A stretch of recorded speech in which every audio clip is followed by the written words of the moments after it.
let's give the Miami Heat a whole lot of credit here. Yes. Sometimes a lot of people forget to do that. What they are doing. They also shot 57% in Game 3. There aren't a lot of teams that are going to beat them in that particular night. Now, that being said, everything you're thinking about Joe Mazulla is correct. To me, even though I try to defend him, he went to my high school. I get it. But when you say things like the teams at this point in the season, there's a disconnect, there's this, there's that, all the wrong things. I don't know how all this disconnect suddenly happened. Okay, they're up 3 games to 1. They're up 3 games to 1 in Atlanta. Oh my God, they lost Game 5 like so many other teams. Okay, they went on the road and won Game 6. Okay, so where was it then? Then they're down 3-2 to Philadelphia. There was all sorts of talk, and rightly so. Some timeouts maybe should have been called, some different coaching decisions.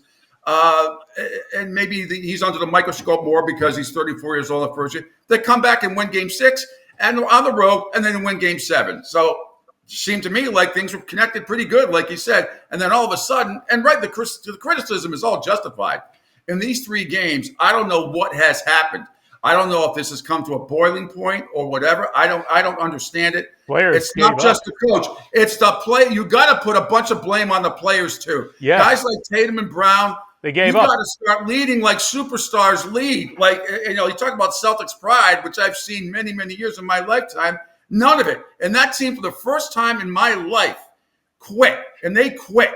There's no question about it. And I don't know if, I'm looking tonight just to be a competitive game. You got to. Brad Stevens is part of this as well. You put him in there because you were scared of the Ime Udoka situation about what was going on. Nobody still knows all the entire details about what's going on. Internal harassment investigation. Did they panic and maybe should have waited a little longer? Maybe so.